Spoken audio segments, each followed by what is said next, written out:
Morning. Oh. And a beautiful one it is.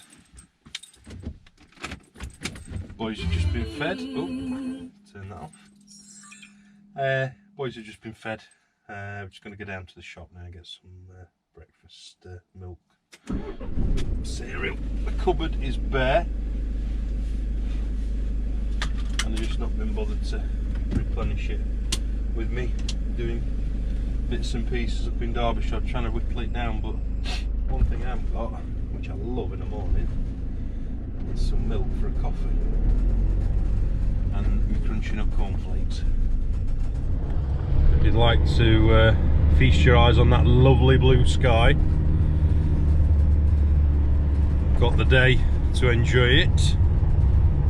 I'm not back at work until 6 o'clock tonight. I've changed, well, my routine's been changed for me, but it's in my favour. Doing a 6-4, so it's all good.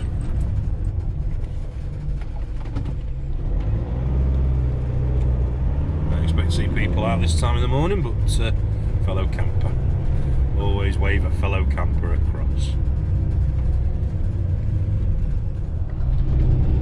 I've put this jacket on purely because it's got my entire worldly belongings in it, my keys, my phone, wallet, but it's really not necessary this morning.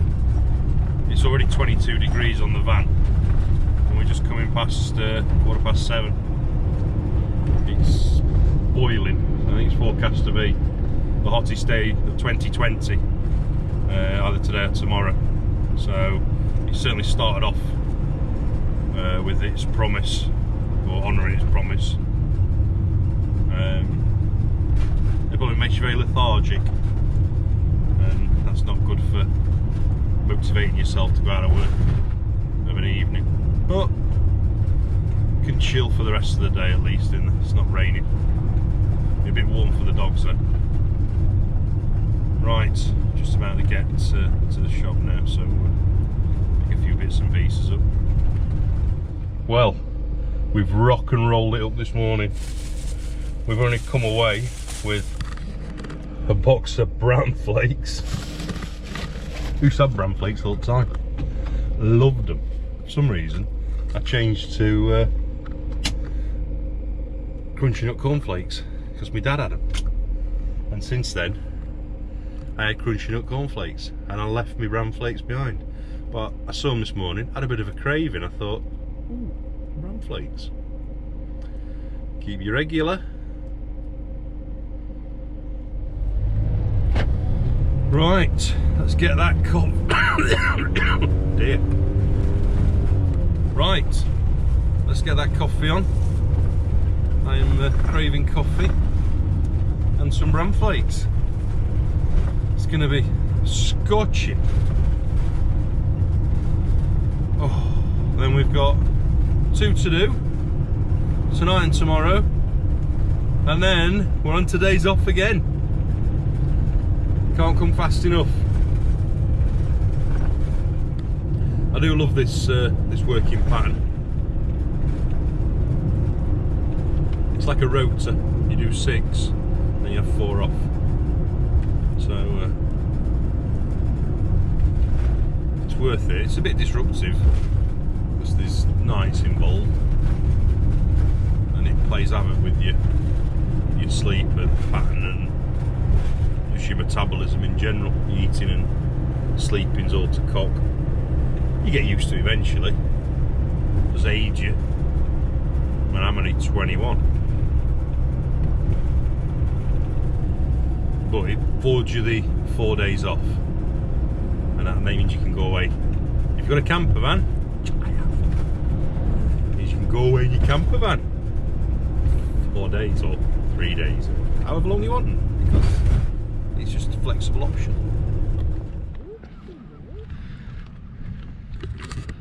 I've come down to the other side of the beach at Burry Port today. We're going to send the drone up on the other side and have a bit of look. We won't get attacked by the gulls. There are a few out on this side. As you can see where we're heading, just down to the lighthouse. Tide's gone out, The gulls are feeding on this side, so fingers crossed we might be alright. It doesn't look like anybody else is down here, so I'm hoping to get some nice shots. Gower, just over the sea wall there. Sea's gone out the beach. It's my kind of beach. There's literally 0 people on here. It's in the side of the harbour wall. It's like someone's pulled the plug. There's a couple of gulls about, but we shall see. Last time I came, they were determined to try and ground the drone. So I'm rushing a bit because I was down here last night and it was heaving. I mean, alright, fair enough. It's a beautiful location and you're going to attract a lot of holiday makers who've been cooped up in big cities and the homes and flats and wherever they live, and they're all desperate to come and get the sea air, which I can't blame them. But this is my manor, my beach. There's Burry Lighthouse. I don't think it's lit up much of late.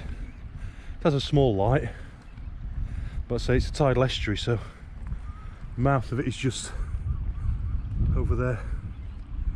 So you don't get any ships coming in here. You get a dredger, takes the sand. It's very quaint though, cute.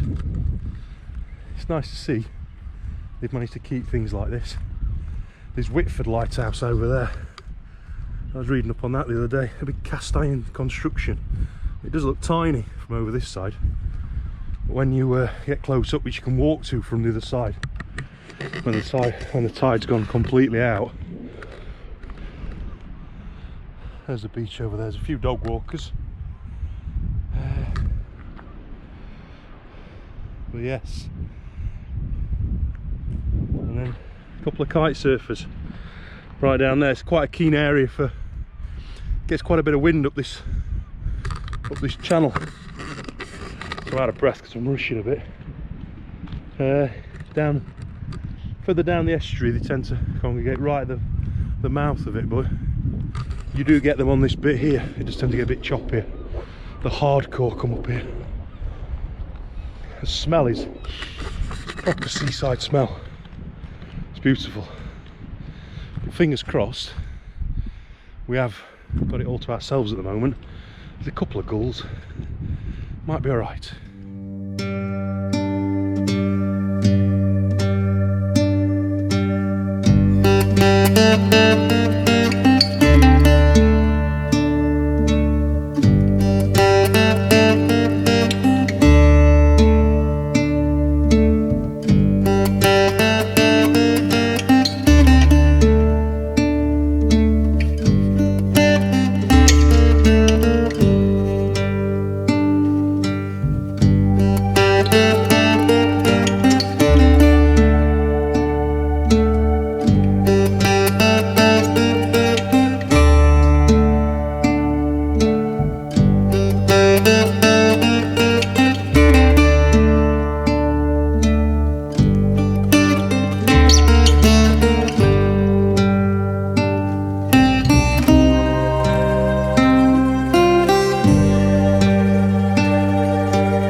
So I've got some footage.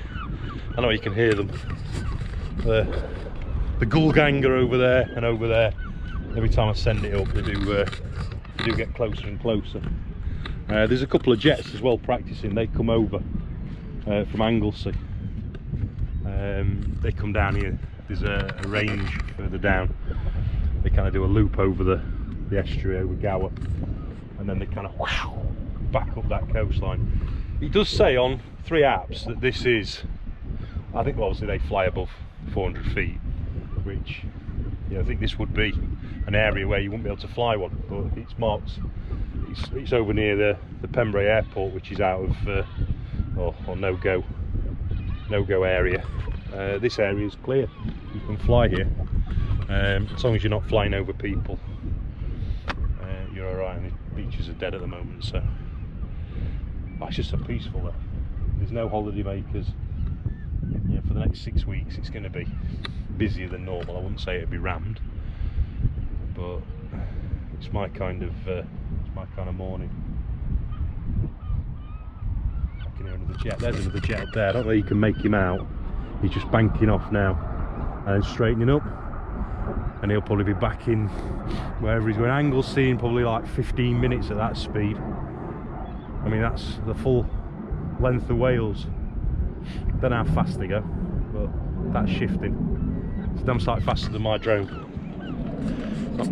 Not maybe quite as fast as my motorbike, but fast.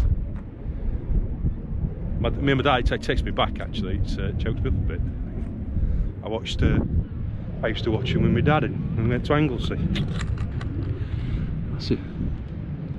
Yeah, we used to we'd sit there because we went on holiday. Got a bit tearful now. Bloody hell. Whew. Yeah, we used to, he'd look through the binoculars and he'd be moaning because he got sun cream all over the inside of the binoculars. And he'd sit and watch him, and then before he got the binoculars up, the bloody plane had gone. Oh, that caught me off guard.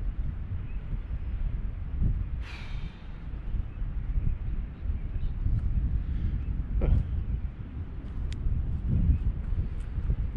Yeah, fantastic to watch though, aren't they? I mean, he used to love stuff like that. His father was a military man, not in the sky, on the ground. And he kind of grew up in that background. He was a very Victorian kind of upbringing, son of a major, and he's kind of instilled that, I wouldn't say strict principle, but that kind of upbringing to me. And he'd be sat now, he'd be going, Steve-o, Steve-o, look, look, look, look, look, look, look. That's what you should have done. That's what you should have done. Oh, there's another one up there. You just make him out. There he goes. It's like the proper Top Gun. And there he's off now. He's long gone. Yeah, Steve-o didn't have the brains for it though, Dad. Not that I'd ever be able to pass the test. Take my hats off to those chaps. Green in country. But that takes some doing.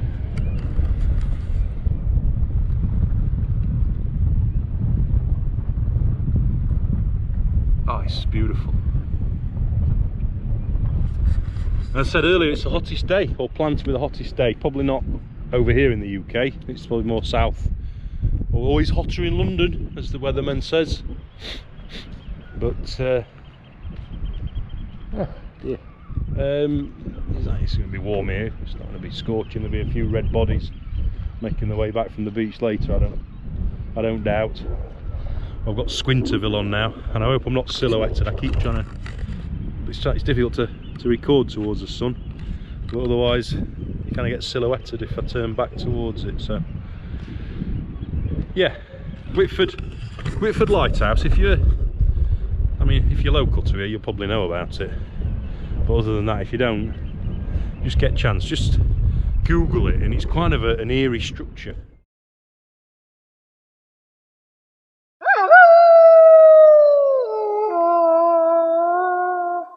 It's a cast iron structure with an interesting history to it. But when you get close to it, it's got a really eerie feeling to it. It's massive as well, because obviously here it looks, looks like a little bell. Oh, there's another plane up there. He's just banking now. You probably can't see these. It's probably the same plane going around in circles, but no, they do come. They usually have a wingman.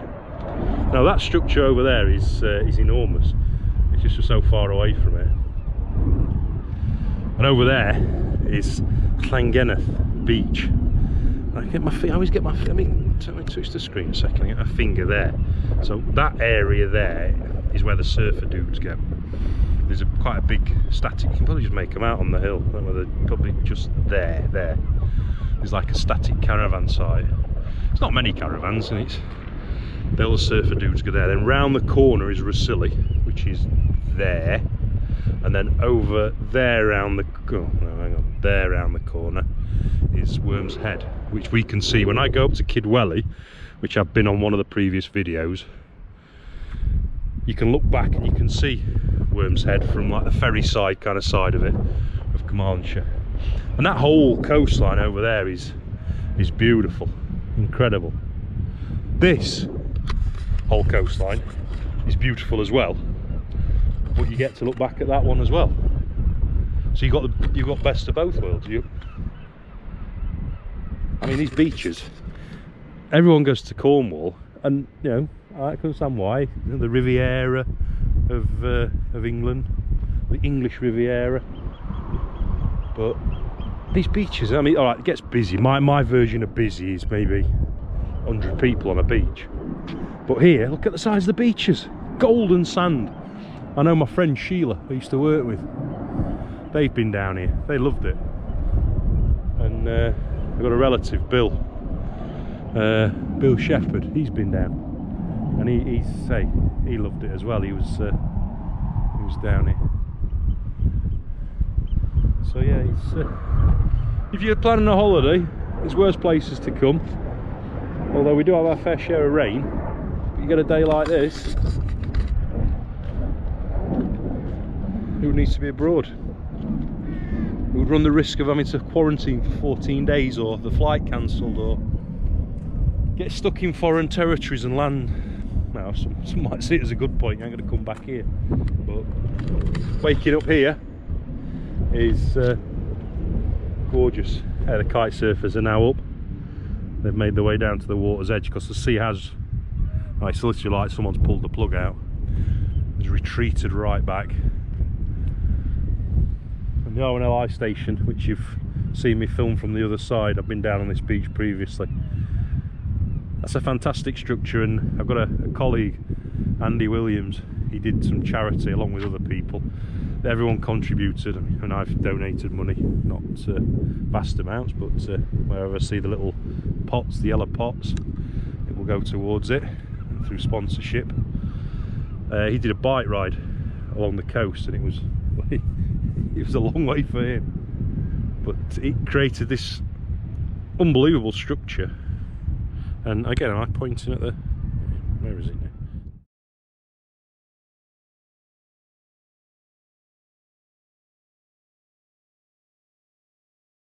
There, is that it? There.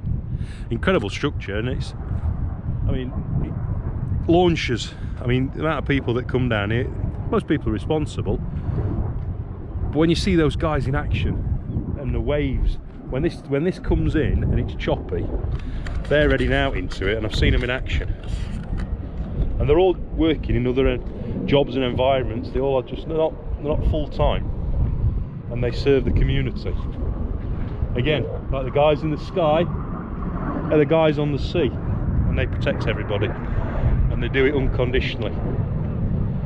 And I take my hats off to them as well. The guys in the sky are getting paid. These guys aren't. They do it for charity, for the love, for people that are a little bit less understanding of the tides around here. Right, I think it could be coffee time. I've all bored you with my little knowledge of this coastline. It's just nice to see the house martins or swifts. They're skimming the water as the estuary flows back, obviously just nipping the bugs from off the top of the water. God, it's lovely. I can just sunbathe now. But I'm craving a coffee. Plus as well, this car park will be getting busy, and I ain't got my phone, it's on my drone. I'll be getting to the morning now where people start coming down. It's Friday, it's the 6 weeks holidays, we're knocking on, are we August yet? 31st of July, Friday the 31st I think it is. So July has gone almost, we're into August. I like to say the kids are off now. God, he's banking round now, you can probably hear him in the distance. God, I wonder what he's feeling in that thing. curling back. There's one over there, and then there's one here, just turning round now. He's banking. He must, oh, he's obviously his wingman, isn't he?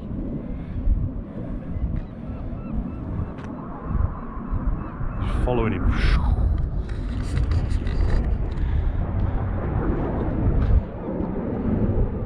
Wow. Sends airs upon you, doesn't it? Right. Well, park ups. There is a few bays over there, which there's a couple of Heimers parked up. Stay overnight. A few van lifers. It's like more of a stop-off place rather than a stay here for a long time. It's worth an option if you're passing through. Just making our way back now to Chasing Shadows. There she blows. Looking good. Get closer. It's quite filthy. But black van. If you're buying a van, probably they look good, black vans, for about a day when you've cleaned them. Hang on, not press the right one. Yeah, for about a day when you clean it, and then after that it looks loppy. So it's I said on the way in it was 22. It's now climbed at 25 degrees, and we've just gone through 9:30. So it's going to be a hot day, man. Hot day, as my dad would say. Scotcho. Perspiration. Black van as well. It's like an oven. It doesn't reflect the heat. It just draws it in. It's like a magnifying glass.